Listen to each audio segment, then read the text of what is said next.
여러분 하나님 아버지, 우리가 하나님을 아버지라고 아까 부른다고 찬양했죠? 아버지도, 우리 하나님 아버지도 마찬가지예요. 우리가 하나님 앞에 축복받고 형통하기를 원해요. 그런데 그런 자녀도 있고 그렇지 못한 자녀도 있는데, 이게 여러분 진리를 사모하지 않기 때문에 그런 거예요. 진리를 그냥 교회 건성으로 다니고 그러기 때문에 그런 거예요.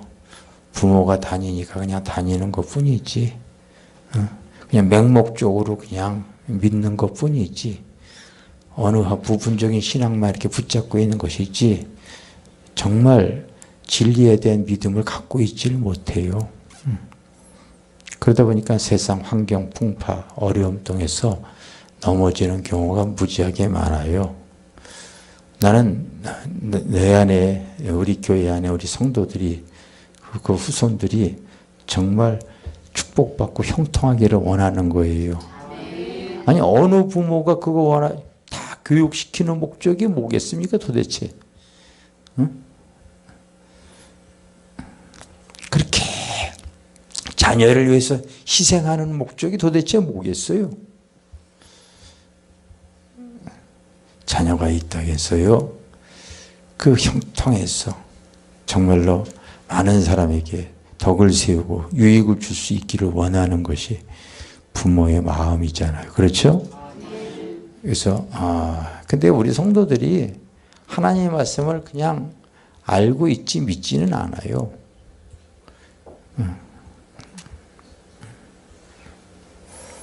그래서 그 믿음이 올 때까지 내가 좀 이렇게 얘기를 계속 지금 진행을 해 나가는 건데, 그 부분이 믿음이 확 와야 돼요. 알겠습니까? 내가 이 세상적인 형통을 얘기하는 게 아닙니다. 믿음 안에서 하나님이 주시는 축복과 은혜, 형통함을 이런 누리며 살 수 있는 사람들이, 이걸 사모하는 사람들이 되어져야 돼요. 아멘? 아니 자기 자녀들은 그렇게 형통하기를 원해서 그렇게 하면서 이게 믿음 안에서 그렇게 되어지기를 사모하지 않고 그냥 믿음이 없다 보니까 세상적인 시각으로 우리 집안은, 우리 환경은 머리가 안 좋아서 이러면서 스스로 그 삶을 인정해버리고 그리고 살아요. 그래서 그 믿음대로밖에 되어지지 않는 그런 그 수준이 많이 있는데, 성경은 그렇게 얘기하고 있지 않기 때문에 여러분들이 이 믿음의 눈이 확 떠야 될 줄 믿습니다. 하나님 말씀 창세기서 12장입니다. 12장. 우리 1절부터 5절 읽겠어요.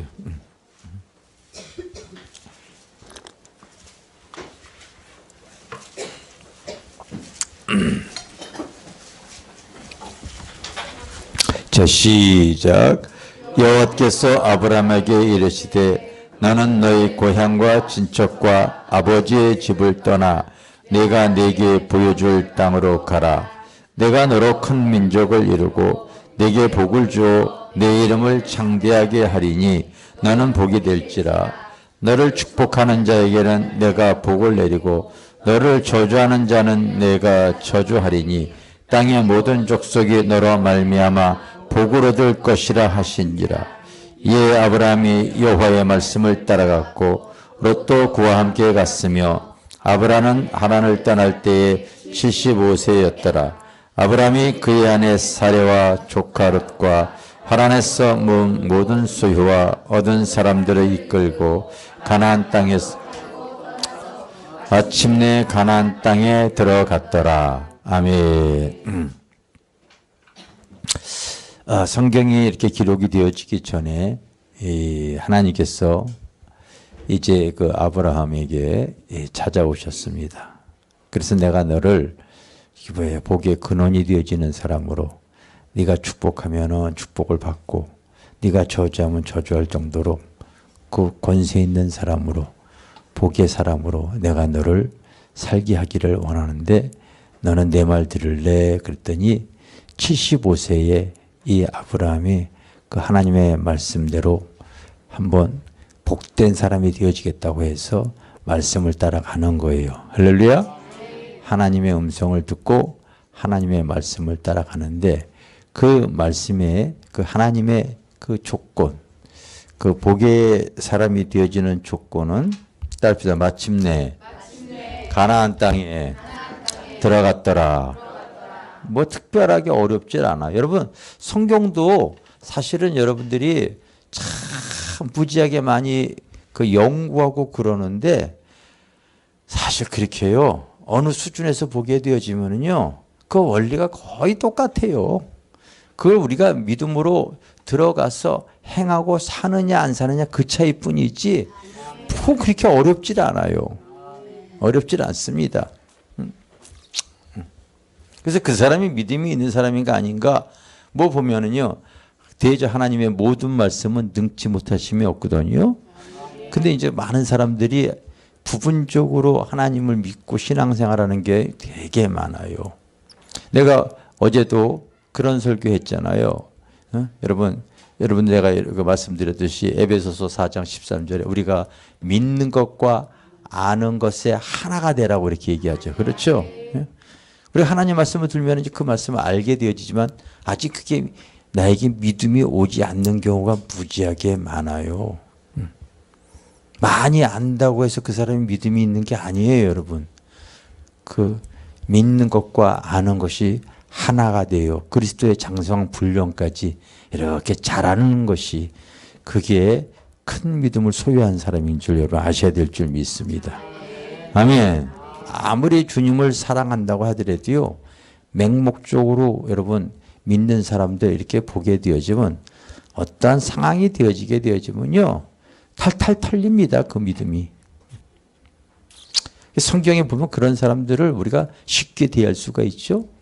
예를 들어서 여러분 요한복음 9장에 보게 되어지면은요.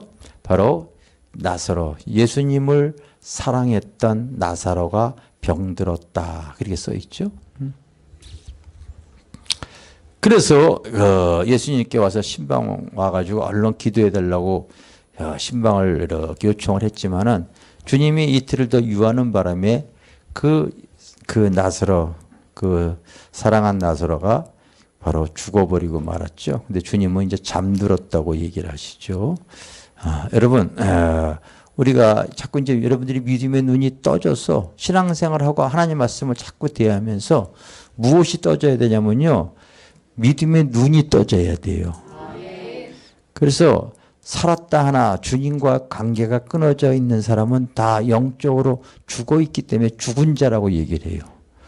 그러나 주님과 관계가 되어져 있지만은 바로 주님과 또 이제 어떤 이 영적으로 이게 지금 떨어져 있는 사람, 영은 살아 있지만은 주님과 떨어져 있는 사람은 또 이제 잠든 자, 그리고 병든 자, 뭐 이렇게 주님께서 얘기를 하는데 나사로가 실제로는 죽었지만 바로 영이 살아있는 사람이기 때문에 사랑하는 그 나사로가 잠들었으니 우리가 깨우러 가자. 그렇게 얘기하는 내용을 성경에 기록이 되어져 있죠. 그래서 여러분 잠든 사람의 특징은 바로 뭐예요? 바로 시간이 되어지면 일어나잖아요. 그렇죠? 일어나는 것. 그래서 나사로의 집에 이렇게 갔더니 그 마리아가 마르다가 얼마나 실망을 했는지요. 주님이 조금 일찍 왔으면 좋았더라며 그렇게 하면서 아쉬워하는 내용이 나와요. 주님이 뭐라고 얘기합니까? 나는 부활이요 생명이니 나를 믿는 자는 죽어도 살겠고 살아서 믿는 자는 영원히 죽지 아니하는 걸 너희는 믿느냐 그랬더니 믿는데요. 부활 때 다시 살아날 걸로 믿는데요. 믿긴 믿는데 부활 때 다시 살아나는 걸 믿는다고 하는 거. 이게 바로 스스로가 제한적인 믿음을 갖고 있기 때문에 주님이 원통하게 여기셨다고 얘기해요. 그러니까 자기 스스로가 믿음을 제한해버리고 말아요. 주님을 알긴 알지만은요, 그 믿음까지는 지금 살아날 것 같지는 않거든. 그 믿음이 없는 거예요, 그 믿음이. 풍랑이 막 난리가 치고 일어납니다. 제자들과 함이 그 풍랑을 이렇게 일어나는데 거기에 주님이 주무시고 있는데 제자들이 아무래도 그 풍랑 속에서 배가 침몰할 것 같고 죽을 것 같으니까 잠자는 주님을 깨우잖아요. 그럴 때 주님께서 뭐라고 얘기하셨는지 여러분 잘 아시죠? 불어! 젖어봐라! 한마디 해버리시죠? 그랬더니 여러분 그 풍랑이 잔잔해졌어요? 안 잔잔했어요? 잔잔해졌어요. 제자들이 뭐라고 얘기하냐면 이 도대체 어떤 사람이 풍랑까지 잠잠하냐? 주님을 모르는 거예요, 여러분. 알기만 알지. 주님을 믿지를 못하고 있는 거야. 오늘날 그따위 신앙생활들을 하면서 무슨 복을 받겠어요. 믿음의 복이 커지질 않으니까요. 스스로 그 믿음대로 살아가고 있는 거예요, 여러분.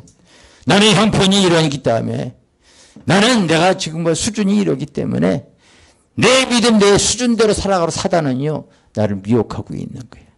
믿음의 눈이 열리지 아니하면은요 그 수준 아니 여러분 나사로가 주님 안 사랑한 게 아니라니까요. 주님이 분통이 여기잖아요. 그러고 나서 믿음으로 좀 행하기 위해서 그 불신의 돌 옮기라고 얘기를 하니까요. 순종을 했을 때 나사로가 나오지 않습니까? 할렐루야. 우리들도 여러분 스스로가 그 신앙의 틀에 자기 생각의 틀에 꽉 갇혀 있어가지고 아유 우리 집안이 뭐 세상적인 기준으로 세상적인 기준이 그러지 말씀 안에 들어가 있지 못하니까요. 항상 그래요. 항상 세상 이론, 세상 지식, 세상 수준으로서 항상 자기를 이렇게 바라보니까요. 그 틀을 깨지 못하니까 그 안에서 자유함을 누리지 못하는 거예요. 아멘. 그런 거 여러분 다 내려놓을 줄 알아야 돼요. 그리고 여러분들이 정말로 이 시대를 바라보고 이 삶을 통하여서 내가 하나님 앞에 형통하여서 하나님의 나라와 의를 위해서 한번 살아봐야 되겠다. 이런 거룩한 마음, 의의 주림 이런 걸 여러분 가져야 되는 거예요. 내가 세상적인 형통 얘기하는 게 아니라 한 인생을 살아가면서 내가 믿음이 그 정도밖에 안 되기 때문에 맹목적으로 신앙생활을 했기 때문에 하나님 말씀을 제쳐놓고 살아왔기 때문에요. 항상 그 수준밖에 안 되어지는 거예요. 여러분 복 있는 사람은 하나님 말씀을 자꾸 주야로 묵상하세요. 알겠어요?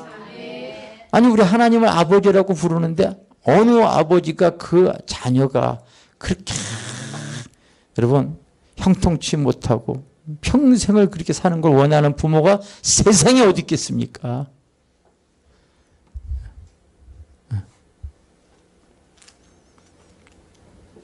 자녀들이 여러분 무지하거나 말을 안 듣기 때문에 그런 거죠.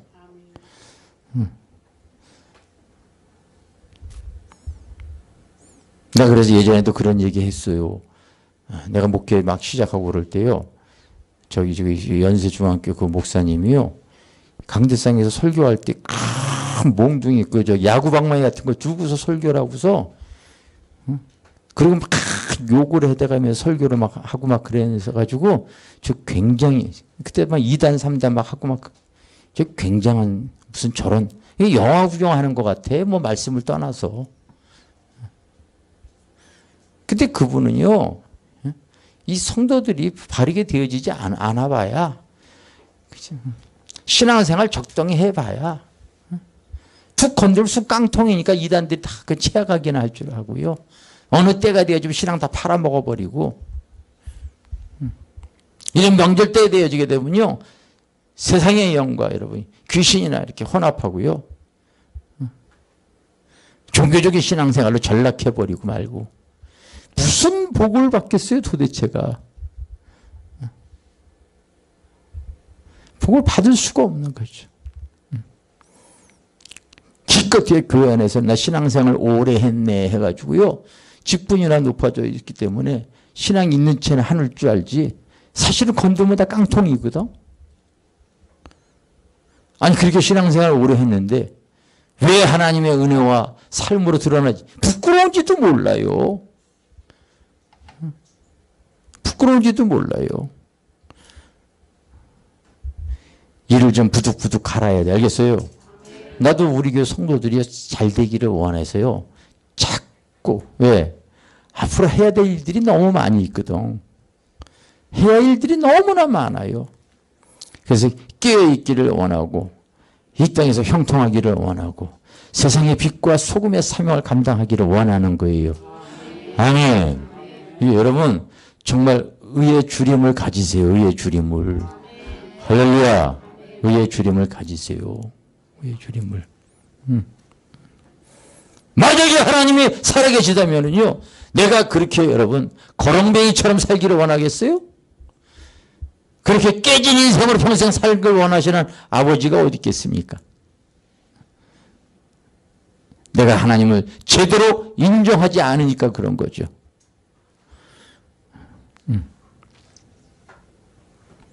하나님 앞에 내가 이제는 진짜 정말 사모하는 마음 가지셔야 돼요. 나는 올해 성전 짓고 나가지고 나는 이제 재정 세미나 어떤 그 형통 세미나를 하면서 목회자 세미나 내가 크게 할 거예요. 계속 해나가면서. 그리고 물권을 열릴 사람들에게 내가 물권, 우리가 기름을. 나도 지금 그 기도하는 거예요. 하나님은 상황에 맞게 역사하신다고 내가 진리의 성령은 상황에 맞게 역사하신다고 내가 말씀을 드렸죠. 말씀 드렸어요. 그때는 하나님께서 내가 좀 기도하면서 하나님 나에게도 그 상황에 맞게 또 사람들을 안수할 때에 그 사람이 그 문제에 대해서 하나님 정확한 예언이 나가게 해주세요. 그렇게 해서 복받을 사람, 그 사업에 대해서 형통할 사람은 통로를 열어버리는 거죠. 다. 내가 알기로는요. 곳간에서 인심나더라고요. 좁쌀이 한 바퀴 굴르는 것보다 호박이 한 바퀴 굴르는 게 좁쌀 100개 굴르는 것보다 낫더라고. 있는 사람이요. 사업하는 사람이 그 기업을 통하여서 하나님의 영광을 위해서 여러분 축복의 통로가 열리면은요. 우리가 여러분 돈 10,000원 헌금 내는 것보다 그 사람 1,000만 원 1억 내는 게 차이가 없어. 없어요. 근데 내가 볼 때는 한국에서 바르게 재정 세미나 할 만한 그릇이 나밖에 없다고 나는 생각해. 여러분이 믿다 안 믿다 나는 그렇게 생각하니까 뭐 여러분들이 어떻게 생각하든 그건 중요하지가 않아. 그건 나는 내 믿음대로 나가는 거니까. 어쨌든 여러분 한 인생을 살아가면서 야 그래서 그 기업이 축복받았어. 천교회 내가 지금 10,000명 선교사 내가 이걸 꿈꾸고 있잖아요. 그걸 지원하려고 내가 그걸 꿈꾸고 있잖아요. 그러면 그 꿈을 이루어 나가기 위해서 내가 어저께도 설교했죠. 정말 축복에 성통한 사람은요 미래를 말한다고. 그러나 여러분 영에 속하지 않은 사람은 항상 급한 현실에 속한 삶을 살아가고 있어요. 항상 힘들고 어렵고 미래가 불안한 것을 얘기를 해요. 믿음 안에서 주님 안에 살아가는 사람은 그렇지 않아요. 기왕 여러분들의 집회를 통하여서요. 하나님 그 말씀의 뿌리를 잘 가지시기를 바랍니다. 아멘. 그래서 가난과 환난 가운데 살아가기를 원하는 사람은 그 믿음대로 그렇게 살라고 하세요. 나는 하나님의 그 환난과 그 고난 가운데도 여러분 이렇게 겨울에 비바람이 치고 그렇게 어려운 가운데도 봄이 되어지면 꽃이 펴요 안 펴요? 때가 되면 피잖아요. 그렇죠? 피잖아요. 나는 이제 이렇게부터 내가 이제 지금부터는요, 이제 봄이 되어지고 뭐 이렇게 되어지면은 좋은데 여행도 가고, 좋은 데 있으면 같이, 갈 사람들은 시간 내서 같이 따라가세요. 뭐, 우리 하나님께서 우리에게 축복과 형통을 이렇게 해 주셨기 때문에 제가 뭐 어디 가고 그럴 때 절대 부담 주고 그러는가? 여러분, 여기 축복의 나라 같이 섬겼던 성도들은 알아요. 그동안 거제도를 가든 제주도를 가든 강원도를 가든 누구를 데려가든 목사가 더 다 내고 데리고 다녔어 그동안은요. 성도도 부담 안 줬어요.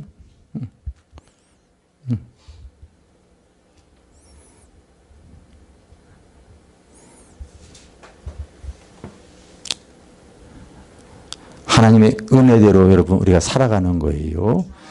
할렐루야. 은혜대로 살아가는 거예요. 그래서 여러분들도 이런 어떤 축복 축복과 형통의 사람이 되어지려고 하게 되면요, 세상적인 기준이 아니라 믿음 안에서 내 자신을 바라보면서 그 사모하시길 바랍니다. 사모하세요. 사모하세요. 자, 아브라함 같은 경우도 여러분 그래요. 여러분 성경에 보게 되면요, 축복의 조상이 세 사람이 나와요. 따라서 아브라함이 하나님, 이삭이 하나님, 야곱의 하나님. 아브라함과 이삭과 야곱의 하나님, 이렇게 계속 성경에는 써 있죠. 그 세 하나님이 믿음의 조상이고 축복의 하나님이기 때문에 그래요. 그 하나님을 섬겼던 조상이기 때문에 그 바로 유대인들은 항상 그 하나님을 부를 때 이 세 분의 하나님의 이름을 거론해요. 항상 아브라함과 이삭과 야곱 하나님의 우리와 함께 하셔서 그 얘기를 꼭 합니다. 그러면 이 세 분의 하나님의 신앙을 한번 여러분 살펴보게 되지면요, 하나님께서 이 아브라함과 맺은 언약, 축복의 언약은 다른 게 아니었어요. 바로 내가 내게 지시할 땅으로 가라. 오늘 보게 되어지면은 처음에 보여주면 따라주세요. 내가 내게 보여줄 땅으로 가라. 보여준 땅으로요, 보여줄 땅이에요. 아직 어느 땅인지 모르지만은 무작정 나간 거예요. 여러분들 천국 가봤어요, 안 가봤어요? 안 가봤지만은 믿고 가는 거죠. 그렇죠? 그래요, 안 그래요? 여기에도 보면은요, 보여준 땅이에요, 보여줄 땅이에요. 그래서 히브리서 11장에 보게 되면 믿음으로 아브라함은 아직 갈 바를 알지 못하고도 믿음으로 갔다는 거 알겠어요? 어딘지 모르고. 그리고 무작정 출발을 한 거예요. 출발한 거예요. 근데 가다 보니까 하나님께서 바로 가나안 여기다. 이제 네가 이 안에서 살아라. 이게 내가 너와 맺은 축복의 조건이다. 이렇게 얘기를 했어요. 그래서 아브라함이 알겠습니다. 아멘 하고서 이제 여기서 살아가는 거예요. 이 땅이라고 하는. 쉽게 말하면요, 너 하나님의 복 받으려면은 이 화곡동에서 목회해라 하게 한 거야. 근데 이것을 하다 보니까 시험이 막 오기도 하고 이 땅에 막 어려움이 닥치는데, 당시에 이 아브라함에도 거기에 살다가요, 큰 기근이 왔어요. 그래서 12장 10절에 보면 그 땅에 기근이 들었으므로 이렇게 나오죠. 하나님이 얘기했기 때문에 이 땅에 살 때 기근이 안 들었어야 되는데 이 땅에 기근이 들었다고 성경은 기록이 되어져 있어. 쉽게 말하면은 여기서 더 이상 살기 힘들 상황이 되어졌다는 거예요. 먹고 살기 힘들어졌다는 거예요, 여러분. 나도 화곡당에서 왔을 때요, IMF 때 교회 개척을 했는데 누구 뭐 헌금할 사람이 없잖아. 부도나기 직전이었어요. 나가서 돈 벌어야 될 상황이었더라고요. 우리가 살다 보면 이런 물질적인 기근, 이런 삶의 기근들이 찾아와요. 이 아브라함이 살 수가 없었기 때문에 여기를 벗어나서 애굽으로 가게 되던 거예요. 애굽으로. 그러나 하나님은 하나님과의 언약을 중요히 여기시지요. 그 사람이 그 형편과 처지를 보질 않으세요. 그래서 오히려 축복은 그냥 애굽으로 내려갔을 때요, 큰 불행이 찾아오고 환난을 겪게 되어지죠. 아내도 뺏기고요. 참.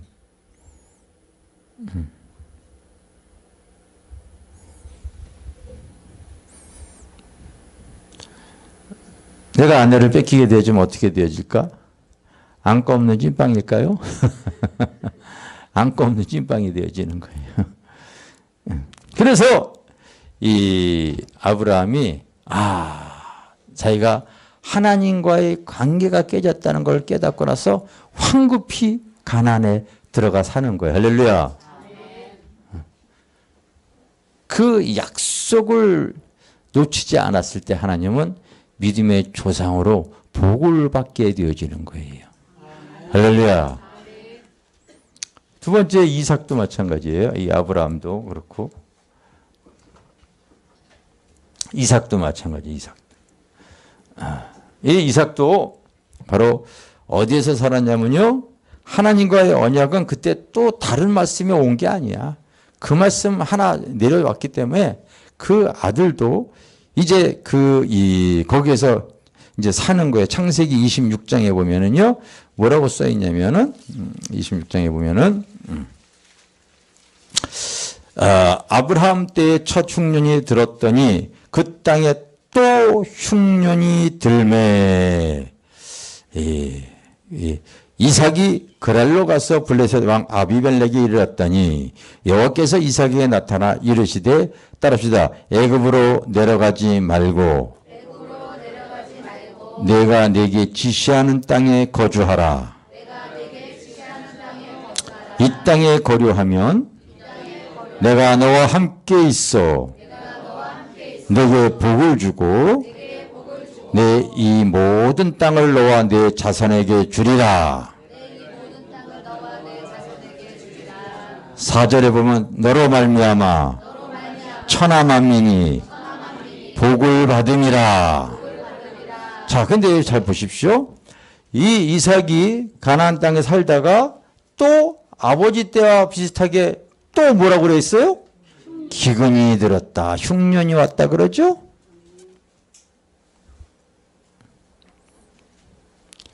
한마디로 말하면 살기 힘들어서 여기를 벗어나게 되어졌는데 하나님께서 바로 그에게 나타나서 얘기를 하는 거예요. 애굽으로 가지 말고 너 가나안에 들어가서 살아라. 얘기하는 거예요. 가나안에 들어가서. 네가 아브라함과 그 맺은 언약을 지키면 네 아비가 복을 받았듯이 너도 복을 받을 것이다. 형통할 것이다. 그렇게 얘기를 한 거예요. 할렐루야. 여러분 특별하게 조건이 까다로운 계약 조건이 아닙니다. 근데 이거를 못 지켜서 내려가니까요. 그래도 지금 살기 힘들어요. 내려가다 보니까 그 아내 리브가 똑같이요. 가장 인생의 동반자요. 가장 힘이 되어지고 가장 여러분 큰 자산이라고 할 수 있는 아내 리브가를 또 뺏기게 되어지는 그런 그 상황이 생겨지죠. 아브라함이. 그래서 이삭도 하나님의 지시하심을 받고서 이제 다시는 이 가나안을 벗어나지 않기 때문에 그가 여러분 심은 곳에 곡축 소산 모든 곡식들이 남이 심을 때는 안 되지만 하나님이 만물에 복을 줬어. 그가 심은 곳에서는 100배의 결실을 맺게 하는 거야. 할렐루야. 또 하나 무슨 하나님이에요? 야곱의 하나님이죠. 야곱. 자, 창세기 37장을 보시죠. 창세기 37장. 따라합시다. 야곱이 가나안 땅, 곧 그의 아버지가 거류하던 땅에 거주하였으니. 어디에 살았다고요? 그 아버지가 살았던 땅이 어디라고요? 그 아버지가 살았던 땅이 어디라고요? 가나안이야, 여러분. 잘 아셔야 돼요. 절대 성경은 어렵지 않아요. 그런데 이 야곱도 얍삭하게 행동해가지고 그 가나안을 벗어나가지고 살다가요. 정말 고생을 많이 합니다. 다시 가나안으로 돌아가는 거죠. 가나안으로 돌아가죠. 가나안 땅을 벗어나면은요, 그 복이 화가 와요. 그런데 그 하나님의 말씀 안에서 다시 가나안으로 들어가려고 했더니 그 화가 변하여 전화 위 복이 되어져요. 아멘. 할렐루야. 여러분 당시에는 성경이 있었던 시절이 아니지만은 하나님과의 언약은 가나안이었어요. 할렐루야. 이 안에 거하라는 거예요. 알겠어요? 그런데 이것을 영적인 눈으로 착 바라봤더니 바로 바울이 이 영적인 가나안이 무엇인가를 아는 거야. 자, 여러분 에베소서 1장을 찾아보세요.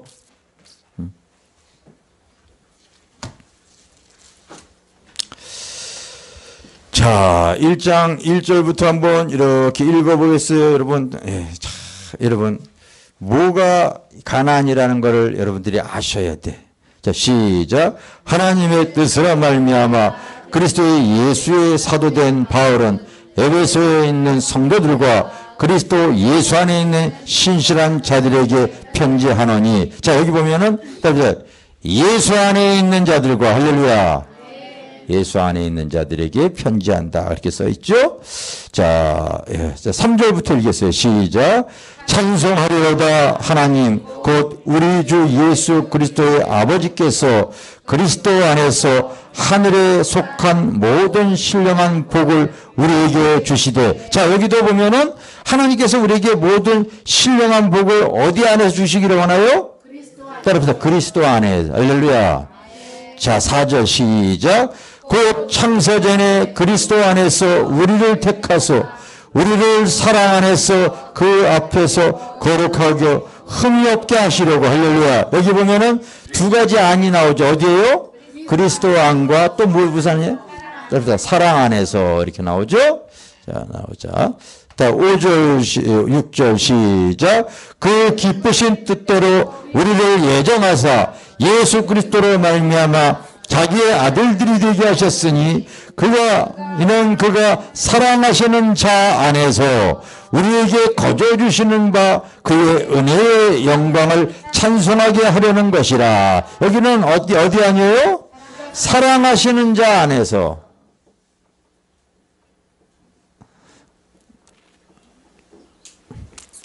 난 이 얘기를 들으면은 예전에 우리 교회에 와서 설교했던 그 벙어리였던 고영순 원장님이 나와요. 30살까지 벙어리로 살았는데 하나님께서 그 벙어리 풀어줘가지고 치유의 은사를 이렇게 줘가지고 쓰임 받았는데 남편이 그렇게 핍박을 많이 했는데 그 핍박이 자기를 소개할 때 이 사랑하는 자가 그렇게 핍박을 하면서 자기는 꼭 자기 아내를 사랑하는 자를 그렇게 표현하더라고요. 자, 7절 시작. 우리는 그리스도 안에서 그의 은혜의 풍성함을 따라 그의 피로. 자, 7절에도 따라서 그리스도 안에서. 자, 여러분들이 지금 이 성경 구절 읽으면은 아니 매 구절마다 지금 바울이 그렇게 강조하는 것이 무엇인가 탁 여러분 지혜와 총명으로 볼 수 있어져야 돼. 할렐루야. 내가 지금 여기까지 읽었는데 계속 읽어봐. 똑같은 내용이야. 매번 나와. 여러분 예수 안에서, 믿음 안에서, 말씀 안에서, 사랑 안에서, 교회 안에서 이 가난이 바로 우리 주님 안에 살아가는 것을 얘기를 하는 거예요. 할렐루야. 믿음 안에 살아가는 걸 얘기하는 거예요. 교회 안에서 살아가는 걸 얘기를 하는 거예요. 믿습니까? 만약에 말씀 안에서 이렇게 되어지면은 이게요. 참 왜 바울이 이렇게까지 얘기를 했냐면은요. 이단들도 말씀 하면서 말씀 안에서 한다고 해가지고요. 분별의 영이 없을 때 사람은 여러분 어린아이 같을 때 이런 어린아이한테요. 초콜릿만 주면 초콜릿 맛있다고 그거만 먹을 줄 알아요. 그게 나중에 독이 된다는 것을 몰라요. 그러니까 바울은 말씀이 육신이 되신 예수 안으로 들어오라는 걸 얘기를 하는 거예요. 할렐루야. 그 예수가 우리를 위해서 오늘날 교회를 세워주셨어요. 할렐루야. 그래도 여러분 교회 안에서 신앙생활을 잘 해야 돼요. 아멘. 아멘. 여러분들 이걸 벗어나면은 요즘 보면은 믿는다고 하면서 요즘 그 가나안 교인들이 많다고 내가 얘기를 해요. 가나안 교인이 바로 뭐냐면요. 이 가나안을 거꾸로 하면 무슨 교인이에요? 안 나가 교인이야. 요즘 그게 몇십만 명이라고요. 많게는 100만 명까지 되어진대. 예수는 믿는데 교회는 안 나간대. 이게 여러분 어불성설이야. 말이 안 맞는 소리를 하고 있는 거야. 우리 주님이 피 흘려서 세운 곳이 바로 교회거든요. 할렐루야.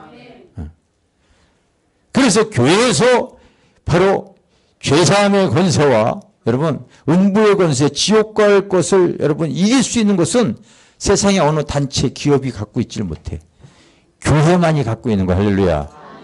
교회만이 바로 그 지옥 갈 권세에서 그 회개케 하고 그 예수 그리스도의 이름으로 여러분 구원의 은혜를 베풀어 줄 수 있는 것이 교회예요. 할렐루야. 교회. 이것을 바로 이 십자가의 사랑으로서. 그래서 바울은 뭐 다른 거 뭐 다 필요 없다. 이 예수만 제대로 알면 되어진다는 거예요. 예수 안에 거하고 살라는 거예요. 할렐루야. 할렐루야. 여러분들이 기억하세요. 기억하세요. 근데 제가 이렇게 보면 알아요. 이렇게 보면 알아요.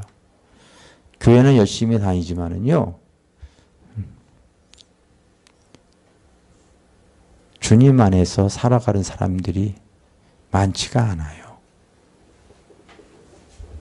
그냥 맹목적인 열심은 갖고 있어요.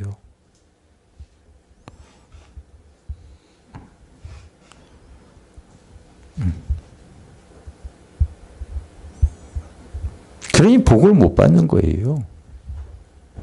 복을 못 받는 거예요, 여러분.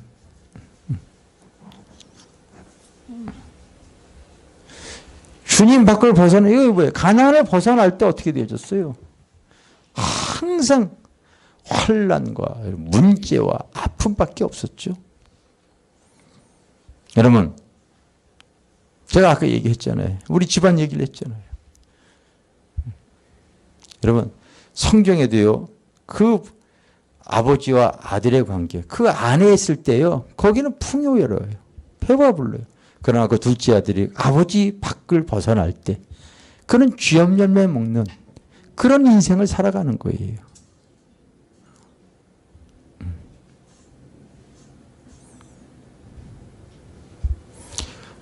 큰 몸이라는 말씀 안에서고요. 그 말씀이 육신이 돼서 오신 예수 안에 살아가야 돼요. 그리고 좀 더 여러분들이 압축하면은요, 몸된 교회 안에서 살아가야 돼요. 아멘? 성령 안에서 살아가야 돼요. 사랑 안에서 살아가야 돼요. 할렐루야. 이걸 잘 여러분들이 묵상을 하세요. 하세요. 이거 벗어났을 때는요, 아버지의 권한 밖에 나가게 되어져요. 아버지의 집을 떠난 탕자가 되어질 수가 있어요.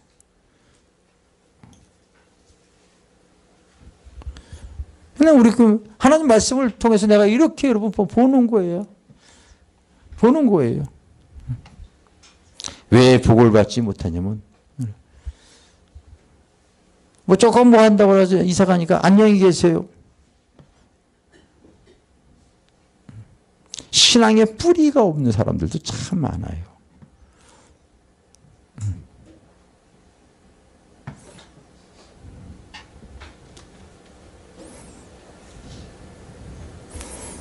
또 어떤 사람들 보면 맹목적이야. 그냥 맹목적이야.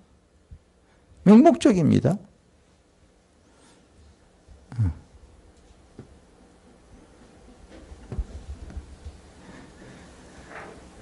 이 진리 안에 들어와 있지 못하는 거죠. 진리 안에. 여러분들이 한 사람 한 사람 이제는 이제 올해 이제 우리 학생들이 이제 선교 훈련 갔다가 가거나 이으면은 이게 성경의 이 기초가 제대로 안 되어져 있는 사람은요, 성경 공부에 이렇게 다시 들어갈 거예요. 그래서 다 이렇게 지금 그 기초가 안 되어진 사람은 그냥 내가 지시하면 여러분 다 가서 하세요. 그냥 가서 하세요. 장로님부터 하세요. 장로님부터 다들 하셔야 돼. 다. 이 기초들이 안 되어져 있어. 다 보면은요. 기초들이. 내가 지시한 사람들 가서 다 배우고 이렇게 하시고 그러셔야 돼. 이 기초들이 안 되어져 있어서 그래요. 기초들이. 기본적인 것들이.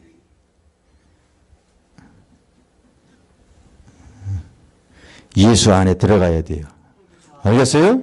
예수 안에 들어가야 돼. 예수 안에 들어가야 돼. 맹목적인 신앙생활 복 받는 게 절대 아닙니다.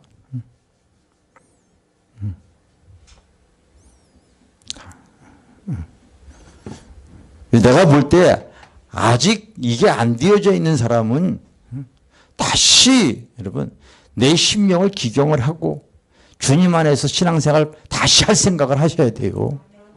다시 할 생각해야 돼요. 나는 어떻게든지 우리 성도들이 형통한 삶으로 이끌어가려고 해야 되기 때문에 애들이 그 뭐고 무조건 내가 시킬 거예요.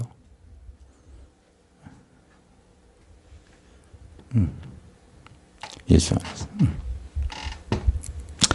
그래서 결국은 우리 믿음의 사람들이 주님 안에 들어와야 되고요. 말씀 안에 들어와야 되고요. 그 주님의 사랑 안에 들어와야 돼요. 들어와야 돼요. 그래서 이 하나님 앞에요. 내가 이제는 어떤 상황 속에도 흔들리지 않는 신앙생활을 하려고 하시는 그런 자세가 필요한 줄 믿습니다. 아멘? 여러분 스스로가 내 자신을 검증해 보세요. 내가 지금 맹목적으로 그냥 신앙생활 한 것인가? 진리대로 내가 주님을 위해서 살아가는 것인가? 스스로 한번 내 자신을 검토 한번 해보시라고요. 주님 안에 거해야 될 줄 믿습니다. 아멘? 주님 안에 이렇게 거해야 돼요. 이것이 첫째로 바로 이 축복에 대한 이 통로를 여는 방법이에요. 통로를 여는 방법. 두 번째가 그 안에 살면서도 우리가 따라서 세상을 직시하되 믿음으로 살아야 한다. 네, 우리가 그 그리스도 안에 거하면서 세상을 여러분 잘 바라보고 세상을 직시해야 돼요. 세상. 오늘날의 세상이 어떻게 돌아가고 있는가 이걸 여러분들이 잘 볼 수 있어져야 돼요. 그래서 우리가 여러분 네이버라든지 다음이라든지 신문이라든지 뉴스라든지 이거 세상 돌아가는 거를 알기 위해서 우리가 보는 거예요. 이렇게 보는 거예요. 그러나 그런 세상을 젊은 사람들은 세상 속에서 세상을 향하여 세상 안에서 세상을 누리려고 하고 세상 안에서 이렇게 즐기려고 하는 게 아니라 우리는 세상을 이겨나가려고 하는 믿음을 가져야 되거든요. 그래서 세상을 직시하는 거 알겠어요? 그러니까 세상 안에서 바로 세상을 직시하되 믿음으로 살아갈 수 있어야 되는 것이 참 중요합니다. 그래서 세상을 직시하되 믿음으로 살아야 한다. 예, 여러분들이 이제 자꾸 내가 때로는 어떤 내용들에서 여러분들이 그게 심어지지 않기 때문에 내가 반복하는 내용이 있어요. 예를 들어서 에베소 4장 13절 믿는 것과 아는 것이 하나가 되라 얘기하는데요. 내가 요즘에서 기도하면서 하나님 말씀 이렇게 증거하고 하면은 뒤돌아보면 다 잊어버린다는 걸 제가 알겠어요. 그래서 그런 부분에 대해서 믿음이 올 때까지 좀 그 말씀을 반복을 해서 그 믿음이 심어질 수 있도록 해줘야 되겠다. 내가 그래서 지금 이번 집회는 이 말씀을 지금 기준으로 계속 얘기를 하고 있는 거예요. 할렐루야. 할렐루야. 왜냐하면 한 번 들어봤지만 뒤돌아서면 잊어버리고 있잖아요. 그렇게 신앙생활 오래 하게 되어지면요. 신앙의 연력은 높아지고요. 교회 오래 되다 보니까요. 헌금 생활을 하게 되어지고 봉사하다 보니까요. 나름대로 직분도 높아져 있고요. 그리고 어떻게 신앙생활 하는 거에 대한 어떤 규례, 관습, 어떤 이런 거에 대해서는 아주 익숙해져 있어요. 그러니까 언뜻 보게 되어지면은 그렇게 신앙생활 하다 보니까 믿음이 좋은 것 같아요. 저는 여러분 다른 사람들보다 목회자들을 많이 상대를 하거든요. 그러면은 특히 이제 목회자들 보게 되지면요, 그 교회 뭐 회의하고 그러면은 얼마나 능숙하게 그런 걸 잘하는지 몰라. 근데 툭 건드려 보면 믿음들이 없는 부분을 굉장히 많이 발견해요.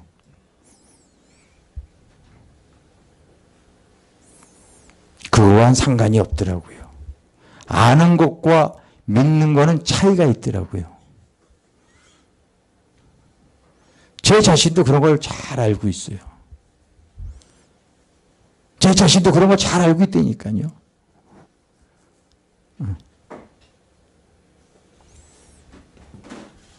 세상을 직시하되 믿음이 오면 믿음대로 살아가야 되는 거예요. 그래서 여러분 히브리서 11장을 뭐라고 얘기하자면 믿음장이라고 하는데 바로 하나님은 사람을 쓸 때 절대로 그 사람의 외모를 보고 쓰질 않아요. 그 사람의 속에 있는 믿음을 보시고 그 믿음을 사용하시는 거예요. 그래서 여러분 11서 보게 되면 믿음의 선진들의 이름이 다 나와요. 아브라함, 이삭, 야곱, 뭐 삼손, 욥 다 나와.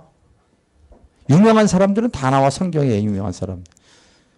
근데 어떻게 성경에 써 있냐면 따라서 믿음으로 아브라함은 믿음으로 이삭은 믿음으로 모세는 사람을 쓴 게 아니라 그 속에 있는 믿음을 보시고 믿음을 사용하셨더라고. 할렐루야. 자, 이 아브라함이 그런 거예요. 아브라함이니까. 아브라함의 그 믿음을 보시고 야 아브라함 너는 내가 지시할 땅으로 한번 가볼래? 그때 이게 다른 사람은 어딘지도 모르는데요. 이 아브라함은 하나님의 말씀에 순종해서 믿음으로 그냥 발길을 내디딘 거야. 할렐루야. 그 믿음을 하나님이 보시고서 그를 믿음의 조상으로 삼은 거야. 백세나 아들을 하나님께 드려라. 이게 여러분 사람의 이성과 상식으로는 안 맞아. 그런데 하나님의 말씀하실 때 이 믿음이 오니까요. 다시 다시 살아날 걸 믿기 때문에 그 믿음대로요. 모리아산을 데리고 가는 거예요. 데려가는 거예요. 모세와 같은 사람도 그 왕족으로 살아갈 수 있지만은요. 그것을 내어버릴 수 있었던 것은 그게 하나님은 히브리서 그렇게 써 있어요. 큰 종교의 자리를 벗어나서 비천의 자리에 가 있었던 것도 그 믿음이 왔기 때문에 그렇게 행했다고 얘기를 해요. 그래서 사람마다 우리가 신앙생활 할 때에 어떤 하나님의 말씀이나 기도할 때 나에게 믿음이 올 때가 있어요. 그럼 믿음을 붙잡고 순종해 가는 것. 참 중요합니다. 그냥 아는 것으로 그치는 것이 아니라 하나님의 말씀을 대할 때 그 부분에 대해서 나에게 믿음이 이렇게 와지는 부분이 있어. 그럼 그 믿음 붙잡고 순종할 때에 그게 좋은 결과, 믿음의 통로, 하나님의 나라 이것들이 커지게 되어지는 거예요. 할렐루야. 내가 요즘 문자 메시지 어저께 누가 왔냐면요. 유대수 목사님이라는 분이 바로 이렇게 나에게 새해 인사, 구정 인사가 이렇게 와 있어요. 많이 왔는데 그 중에 하나가 이렇게 와 있어요. 아, 내가 그 목사님 보게 되면 마음이 짠해요. 짠해요. 왜냐하면 나도 하나님께 부르심을 받았고 그분도 하나님의 부르심을 받았어요. 그래서 목사 안수 받을 때 같이 받았어요. 같이 받은 분이야. 근데 나는 주의 길을 걸어가기 위해서 안수받고서 주님의 길을 걸어갔는데 이분은 바로 이 믿음대로 산다고 하면서 사업을 하고 있었기 때문에 10년 늦게 주의 길을 시작했어. 그리고 이 길 건너 이 맞은편에다가 교회를 개척을 하셨어요. 그리고 전도와 기도 외에는 다른 거 안 하셨어. 하루에 한 10시간 이상을 그 전도하고 기도하는 일에만 집중하셨어요. 3년 동안인가, 한 5년 동안인가. 근데 안 되어졌어요. 영원인들이 붙질 않아요. 그래서 여기를 정리를 하고서 전주로, 사모님 고향이 전주였고 전주로 내려가셨어요. 안 되어졌어요. 다시 또 서울로 올라오셨어요.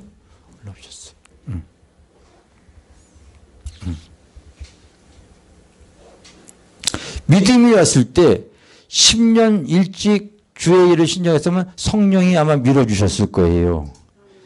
근데 그렇지 못하고 세상 것을 내려놓지 못하고 10년을 소비한 후에 시작을 하다 보니까요. 그렇게 어렵게 지금 목회를 하고 계시는 모습을 제가 봅니다. 그래서 보면은요, 제가 때로는 여기 이제 상담을 하러 오시는 목사님들 중에서 50이 넘어서 주의 길을 걸어간다. 뭐 하고 그럴 때, 거의 가능성이 없습니다. 얘기를 해요. 왜냐면 일찍부터 성경에 보면 하나님께 쓰시는 사람들은 일찍부터 다 훈련을 하거든요. 다 훈련합니다. 다 훈련해요. 그래서 그 훈련이 우리가 여러분 육신이 자랄 때도 있고 우리 신앙도 자랄 때가 있고요. 신앙이 자라서 이게 뭐 영적으로 훈련받을 때가 있어요. 교회도 여러분 하나님께서 광약교회로 만들어가지고 훈련하세요. 훈련하세요. 그래서 교회도 여러분들 믿음의 눈이 딱 떠지게 되어지면은 세 가지로 이렇게 분류한다는 걸 여러분들이 알 수 있어져야 돼요. 따라서 애굽교회. 이스라엘 백성들이 바로 포로 생활을 하고 그럴 때 애굽에 붙잡혔을 때 거기서도 하나님을 믿었기 때문에 애굽교회. 그리고 이제 모세를 통하여 그들이 광야로 나갔을 때 그게 바로 따라서 광야교회. 이게 스데반 집사가요. 바로 설교하면서 사도행전 7장 37절 38절에 우리 조상들이 바로 그 애굽에서 나와서 그 광야교회를 이루어 그렇게 설교를 하고 있거든. 집사들이 뭐 영의 눈이 떠졌기 때문에 스데반 집사가 이걸 말하고 있는 거야. 알겠어요? 따라서 가나안 교회. 여기서의 가나안 교회는요. 주님 앞에 속해서 하나님의 나라를 확장할 수 있는 교회를 얘기하는 거 알겠어요? 여기도 지금 개척교회가 엄청 많아요. 근데 지하교회에서 지상으로 올라간 교회는 우리 축복교회밖에 없어. 화곡동에 교회 엄청 많거든요. 다 광야에서 훈련받고 있는 거예요. 믿음으로 나가지 않으면요. 광야에서 다 끝쳐져요. 다 끝쳐져요, 여러분. 그러나 이 여기를 통과하게 되어지면요. 가나안을 통하여서 싸워서 누릴 만큼 하나님의 나라가 확장이 되어지는 거예요. 이런 것들도 믿음의 눈이 떠졌어야지 그런 걸 볼 줄 알죠. 그냥 교회를 선택해더라도요. 자기가 그냥 편한 대로 자기 입맛에 맞는 대로 그게 신앙생활인 줄 알아요.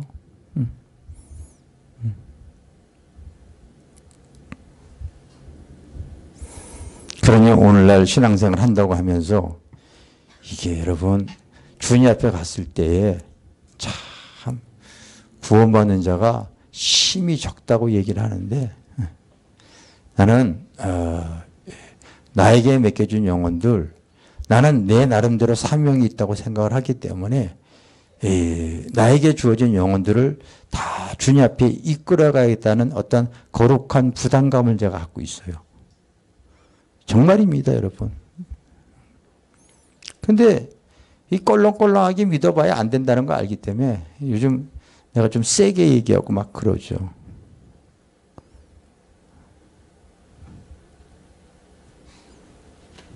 지금 제대로 안 되어지게 되면 앞으로도 가능성이 없기 때문에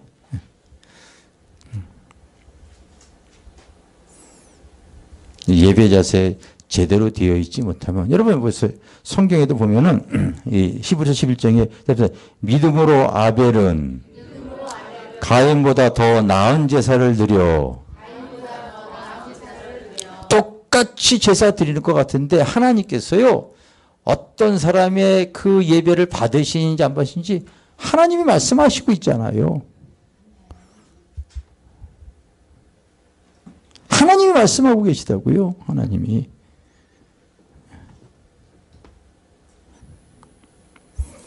나는 하나님 앞에 내가 말씀을 바로 증거하고요. 그 그런 관계 속에서 내가 하나님 앞에 심판을 받고 내가 하나님 앞에 정죄함을 받아요. 알겠어요? 나는 그러나 바로 얘기해야 돼요. 바로 얘기해야 돼요. 난 여러분들이 종교 생활을 해서 하나님 앞에 가서 밝게 되어지지 않아. 광약교회 여러분, 성경에 보면 여러분 고린도 10장에 보십시오. 하나님께서 그렇게 구원을 주었는데 약속한 가나안에 들어가지 못하고 다 광야에 쓴 것이. 오늘날처럼 이렇게 여러분 우상을 섬기다가 명절 때만 되어지면 믿는 사람들, 또 수많은 사람들이 이스라엘 백성이 간음하다가 모함 여인들과 요즘 유럽 교회가 어떤 줄 아세요, 여러분?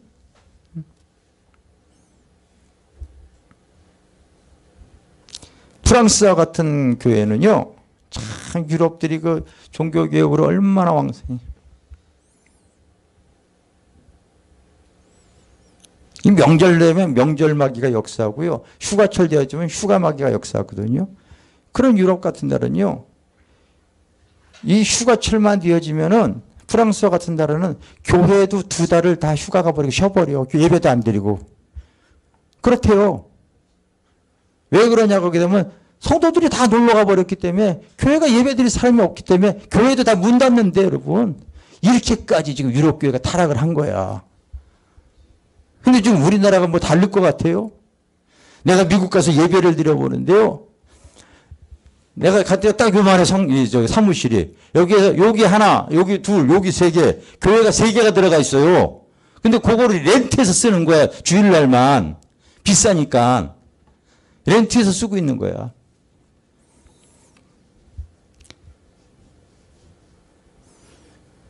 외로우니까 교회 가면은 직장도 소개해주고 그 친목을 가질 수가 있고. 그러니까 그런데 이제 교회를 가서 예배가 중요한 게 아니라 그것에서 교제 나누게 하는데 개척교회는 어려우니까 그 한 사람 오면서 그 사람의 비율을 맞추는 거죠.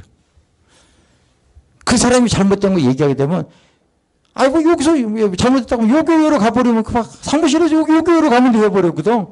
얘기를 못해. 이게 여러분 교회가 되어지지가 않잖아.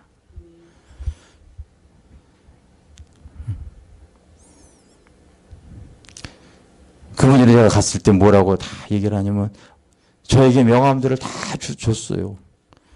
김 목사님 혹시 서울에 빈 교회 자리 혹시 있으면 좀 연락 좀 주세요. 여기민 오겠다는 거예요. 여기민.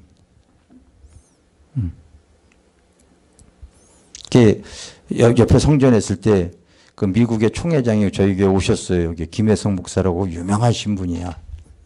그분이 와서 내가 주일날 오자 이렇게 이번 주일날도 이렇게 설교시켰던 것처럼 그분이 유명한 분이에요. 그분이 그 하나님 앞에 이 믿음으로 살아가지고 미국의 자녀 7명을 낳았는데 7명이 다 판검사야. 유명한 분이에요. 그리고 그 사모님은 숙대 총장으로 내정이 되어져 있는데 사모의 길을 걸어가야 되기 때문에 한국의 영문학 박사 1호거든요. 제가 그 집에서 이렇게 묶었거든요. 그 집에서. 숙대 총장의 자리를 내버려버리고 사모의 길을 걸어간 분이에요. 믿음이 있는 분이라면 알겠어요? 믿음이 있는 분이야. 그 총회에 이렇게 지금 제가 거기도 지금 소속이 되어져 있어요. 소속이 이렇게 해서 합동총회에 지금 소속이 되어져 있는데 근데 거기에 있는 목사님들이 참 다 광약교회야, 광약교회. 성경에 보면은 이 광약교회 성도들이 광약교회가 가나안에 들어가지 못하고 다 여기서 멸망당했다는 것은요. 구원받지 못했다는 소리예요, 여러분. 성경에 이렇게 써 있어요. 고린도서 10장 읽어보시면 나와요. 알겠습니까? 우상 숭배로 간음하다가 원망 불평하다가 다 죽어졌다고 되어져 있잖아요.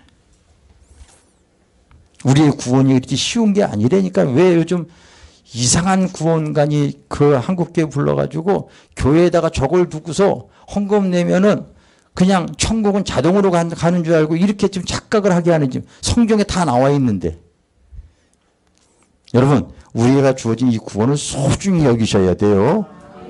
아니, 찾아서 읽어봐. 안 되겠어요. 여러분들이 자꾸 의심스러운 눈초리가 있어서 고린도서 10장을 한번 보세요. 여러분. 10장.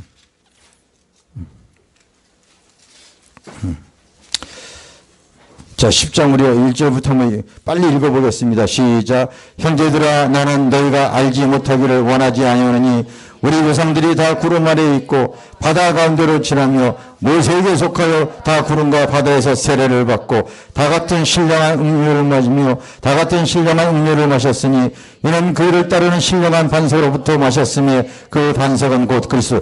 여기 보게 되면 구약 성도들도 바로 구원받고 홍해를 통하여 세례를 받고 그리고 광야를 통하여 신령한 주님의 피와 살을 다 먹었다고 써 있는 거 알겠어요?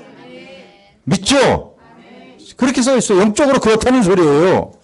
자, 그러나 5절에 보면 따릅시다. 읽어 시작. 그러나 그들이 다수를 하나님이 기뻐하지 아니었으므로 그들이 광야에서 멸망을 받았느니라. 광야에서 멸망받았다는 건 구원받지 못했다는 소리 알겠어요? 이 같은 일이 우리의 본보기가 되어져서 악을 즐겨한 것 같이 즐겨하는 자가 되지 말라. 그들이 왜 그러냐면 그들 중에 어떤 사람이 8절에 음행하다가 10절에 그들 가운데 어떤 사람들이 원망하다가 14절에 사랑하는 자들아 우상 숭배하는 일을 피하라. 그렇게 신앙생활 오래 하는데도요 명절 때 가서 귀신에게 절하면서 구원받겠다고 하는 사람들이 있다니까요.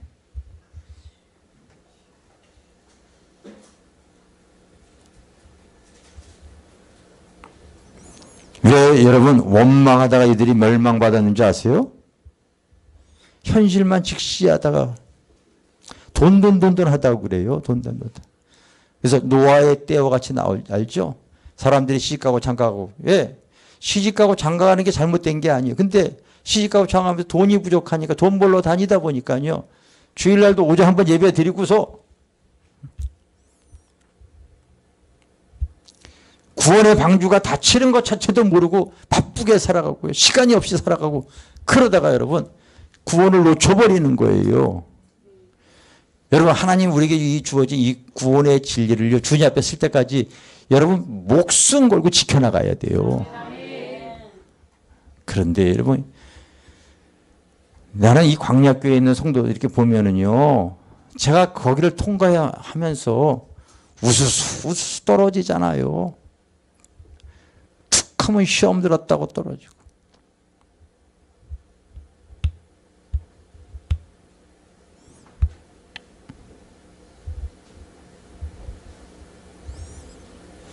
그게 될 일이 아니죠. 될 일이 아니죠. 우리가 세상을 직시하되 믿음으로 살아야 돼요. 주일날은 여러분 성수하게 하셔야 돼요. 그리고 이거 여러분 예배 때 이거 다 습관적으로 이거 올리지 않도록 여러분 이렇게 끄게 하고 주일날 미디어 금식하게 하고 아멘? 주일날 여러분 오전만 예배하고 오후에는 세상과 즐기라고 되어 있질 않아요. 그날은 거룩하게 지키라고 얘기했기 때문에 오후 예배까지 다 드리게 하셔야 돼요. 내 믿음 지키게 하기 위해서 그러는 거예요. 특히 자녀들 같은 경우 마찬가지입니다. 여러분 자녀들 같은 경우 지금 부모의 품 안에 있을 때 그나마 이게 신앙을 붙잡아 줘야 되는데 이게 신앙이 떠나게 되어지면 붙잡아 주는 게 기적이야. 이번에 공영록 집사님이 주일날 그 딸 때문에 그쪽에 가서 이렇게 예배를 드려요. 딸 때문에 기도를 하고서 가서 이렇게 해가지고 지금 이번에 또 딸이 이제 오래 가면 이제 다시 믿음을 가지려고 교회 나갔어. 너무 은혜 받았다고. 그거 저는 교회 좋아하고 그러더라고요. 한 영혼이 여러분 그나마 주님 앞에 충성을 해서 하나님이 인정하기 때문에 그런 구원의 은혜가 다시 돌아오는 은혜가 있는 것이지 그게 여러분 주님 앞에 되어지지도 않으면서 그게 그런 은혜가 있겠어요?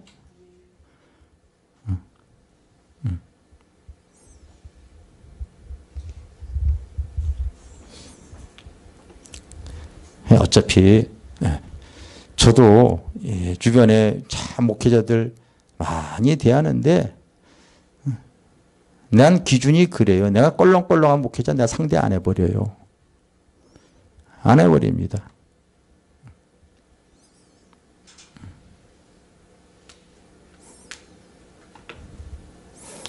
나의 미당 주님 앞에 바로 세워가지고 여러분 그 믿음을 지켜나가셔야 될 줄 믿습니다.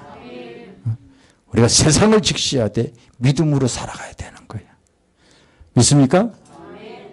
여러분 세상을 바라보되 믿음을 잃지 말고 믿음대로 살자. 할렐루야. 할렐루야. 정말 믿음대로 살려고 하셔야 돼. 그래야지만이 믿음으로 아브라함은, 믿음으로 모세는, 믿음으로 야고보는, 믿음으로 삼손은 믿음대로 살 때 믿음의 놀라운 은혜, 결과, 축복들, 능력들이 나타났다는 거예요. 아멘. 믿음이 이길 줄 믿습니다. 할렐루야. 믿음이 이기는 거예요. 믿음이. 우리가 세상을 살아가면서도요, 우리 주님은 우리의 믿음을 보실 겁니다.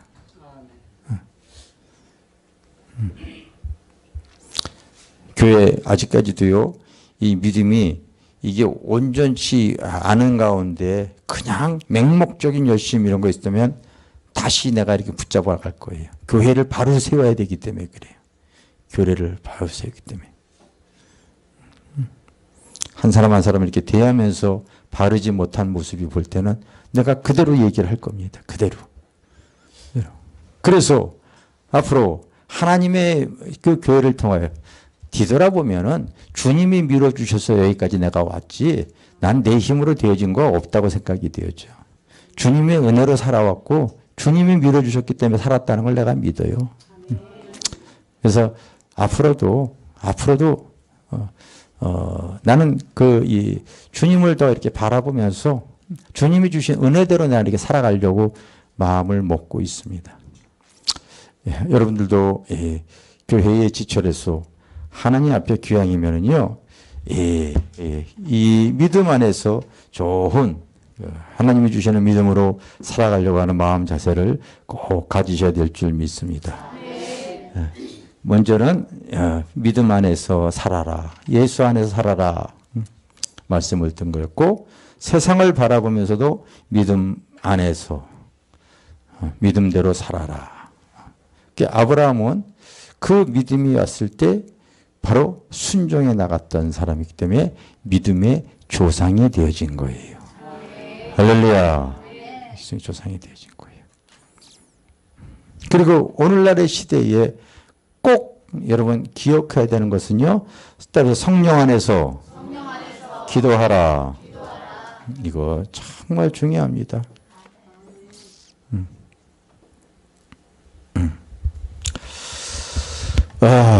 또 하나님께서 항상 합력하여 선을 이루시는 하나님께서 또 우리 집안에 우리 집사람 또 이제 기도시켜야 되기 때문에 또 희한한 방법으로 이렇게 하나님 또 역사하신 걸 여러분들이 아시죠?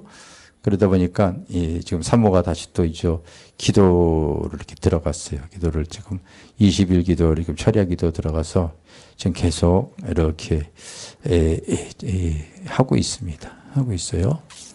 예전도 그랬지만은요. 철야 기도하게 대한 우리 집사람의 초점은 모든 거를 내려놓고 철야 기도에 초점을 맞추더라고요. 그게 주변 사람에게 엄청 때로는 불편하기도 해요. 다시 얘기합니다. 모든 걸 내려놓고 이 말은 철야 기도하기 위해서 낮에 잔다는 소리야. 체력을 비축한다는 소리야. 그래서 남이 아침에 일어나서 밥을 먹든 말든 그게 중요한 게 아니라 철야 기도 때문에 밥도 따로따로 먹어야 되고요. 근데 그 믿음이 올 때 그 성령 안에서 그렇게 기도할 때 우리 교회가 그렇게 성령 안에서 기도할 때 주님이 하라고 할 때 순종을 하게 되어지면은요 항상 성령의 나타남이 있었어요. 아멘? 성령의 나타남. 근데 요즘도 이렇게 보면 여기서도 또 이제 이렇게 몇 사람 이렇게 기도해 주는 분인데 하여튼 난 기도하는 사람이 제일 이뻐. 다른 사람이 중요하지가 않아요. 네, 교회에 다시 성령의 이렇게 기름이 흐를 수 있는 통로가 열리는 거예요. 할렐루야. 이런 거예요. 여러분 한 인생을 평생 살아가면서 항상 전전긍긍하고 살 필요가 뭐가 있겠어요? 그 성령 안에 들어가서요. 그 성령이 그 주시는 영적인 예민함, 그 은혜, 또 함께하심, 나타남, 이런 그 다양한 성령의 실상들을 이렇게 사모해야 되는 거죠. 지금까지 성령의 은혜 가운데 여러분 아침에 이렇게 보니까 우리 아이가 그런 찬양을 부르더라고요. 큰 아이가 여호와는 나의 목자신 뭐 부족함이 없다. 그래서 사실은 가만히 생각하면은요, 나도 주님을 섬기면서 뒤돌아보니까 진짜 부족함이 없는 거야. 하나 부족함이 없는 거야. 그 다윗이 사망의 음침한 골짜기 같은 그런 어려운 일들이 광야에 10년 가까이 그렇게 여러분 목마르고 쫓겨다녔고 왕이 돼서도 그때로는 이 자기의 죄로 말미암아 왕권을 뺏기기 직전까지 가고 별의별 일들이 많았어도요. 그런 상황마다 주님을 바라볼 때 주님께서 뒤돌아보면 함께 해주셨던 그 은혜의 고백이 시편에 쫙 나오잖아요. 그래서 그 시편에 보면 그 다윗이 그렇게 하나님 어려울 때 기도하고 부르짖고 그랬던 것들, 그게 얼마나 귀하니까요. 오늘날의 성도들도 좀 그런 기도를 잘 본받고서 그렇게 좀 이렇게 기도 생활하고 하나님을 의지하라고 시편에 이렇게 기록을 해놓고 있지 않습니까? 여러분 성령으로 기도하시기를 바랍니다. 성령으로 꼭. 우리에게 성령을 주신 것은 바로 바울이 내가 고린도서 14장 18절에 말하죠. 내가 누구보다도 하나님의 영으로 많이 기도했기에 하나님께 감사하노라 그렇게 얘기했는데 되게 여러분 이 일반 기도하는 거 보게 되지만 그 기도의 범위가 결국 범위가 굉장히 작아요.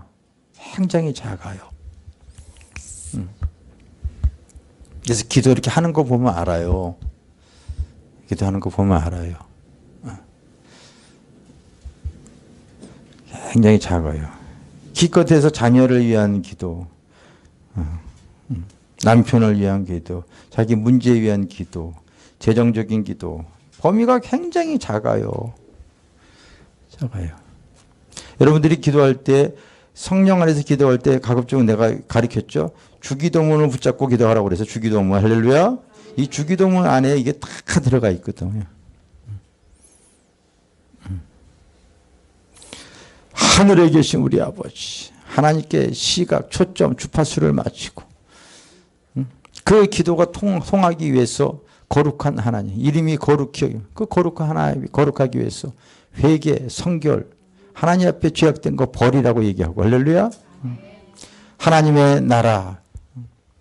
여러분 하나님의 영으로서요. 하나님의 임재가 나의 가정, 뭐 어디 때 그 하나님의 나라가 이룰 수 있도록 기도하는 거예요. 할렐루야. 그리고 그 뜻이 하늘에서 이룬 것 같이 아버지의 뜻은요. 바로 한 영혼이 천하보다 더 귀하다고 여겼기에 교회의 목적은요. 영혼 구원에게 있는 거예요. 영혼 구원. 그게 아버지의 뜻이에요. 할렐루야. 뜻이에요. 만약에 그런 영혼 구원을 하지 않았다면 2000년 전에 그 예수 복음을 증거하지 않았다면 우리가 여기서 누가 예수를 믿었겠어요.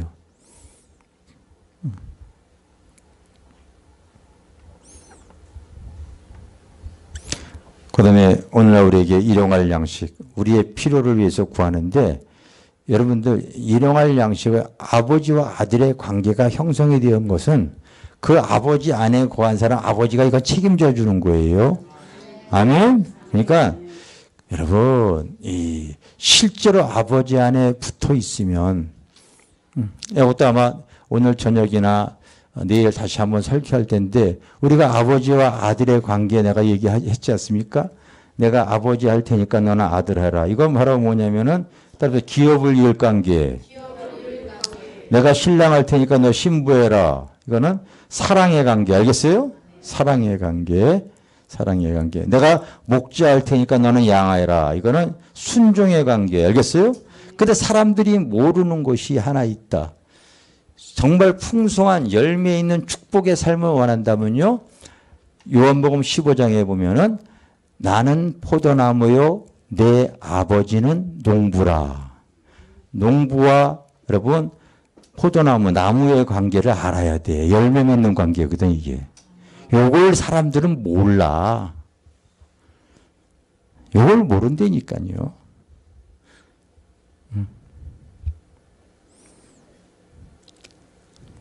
내가 우리 카톡에다가 그 올려놓은 거 있으니까 이따 오후 저녁에 이거 한번 틀어줘요. 그거. 한 농부가 나무를 재배했을 때 여러분 그 가지가 몇 개의 가지가 나냐면요. 5,000개의 가지가 뉴스에 난 게 있어.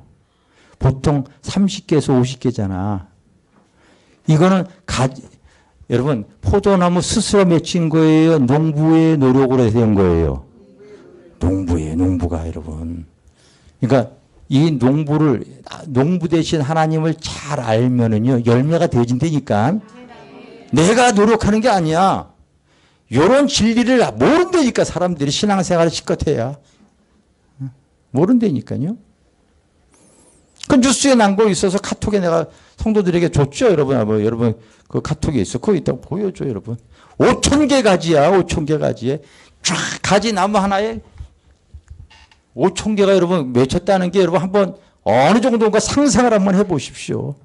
이게 여러분 농부가 그런 지식을 갖고 있기 때문에 그런 거야. 나무가 여러분 노력해서 된 게 아니라니까. 이게 여러분 우리가 신령한 지식을 갖고 있으면 결국은 여러분 줄 수밖에 없어. 나는 거룩한 거 주님에서 얘기하죠. 거룩한 거 계획해 주지 말라고 그러는데 들을 자격이 없는 건 집회 가도요. 그 수준대로 하게 되면 그 정도 그 윗단계 수준에서 설교하고 말아버려. 그래도 은혜 받았다고 난리쳐요.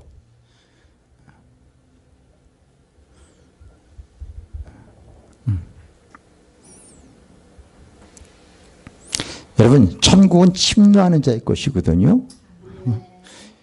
정말 영적인 진리가 믿어진다면요. 싸워서라도 그 뺏어서 내 것으로 소유해야 돼요. 소유해야 돼요.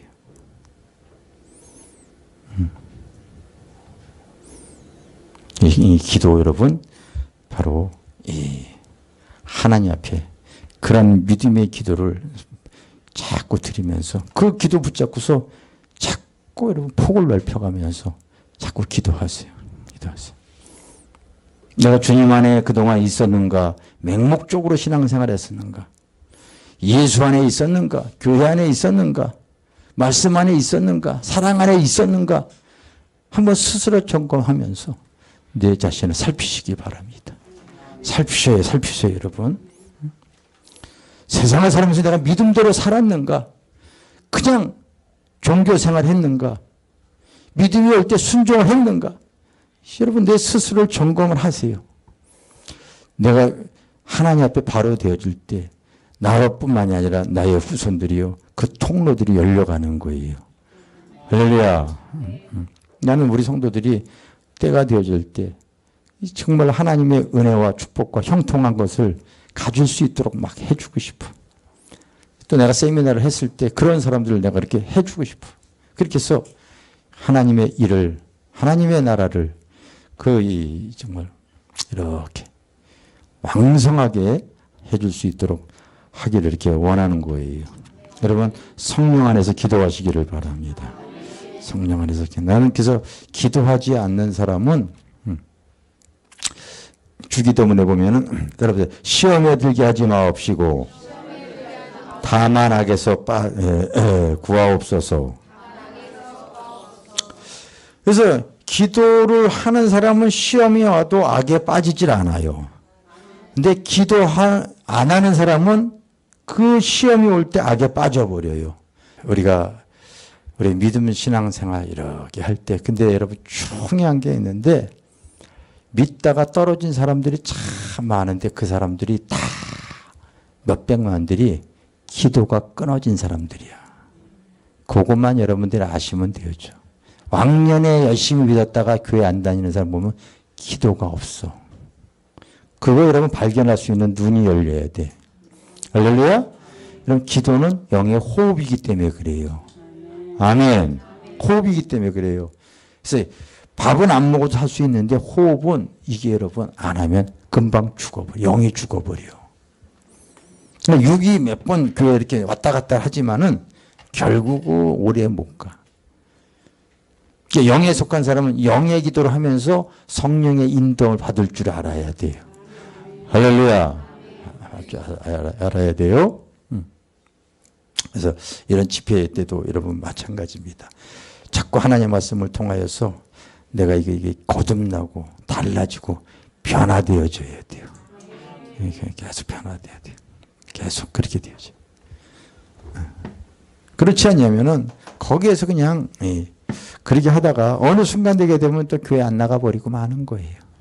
그냥 그래서 내가 분명히 얘기하지만은 교회 안에서 영의 호흡을 하지 않는 성도는 직분이 높아도 내가 인정을 하지 않습니다. 앞으로도 주회를 이렇게 해나가면서 또 때로는 좋은 성도들이 들어올 수도 있고 나갈 수도 있고 내가 그런 거 개의치 않아요. 안 세워요 제가요. 안 세웁니다.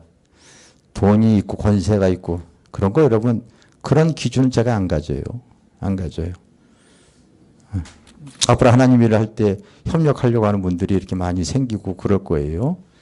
그러는데 영적으로 이게 그걸 내가 딱 기준을 갖고 있는 게 있어요. 딱 기준 잡고 있는 게 있어요. 그 기준에서 기도 생활하지 않는 분들은 자기 생각을 얘기하거든요. 그러나 기도하는 사람은 하나님께서요.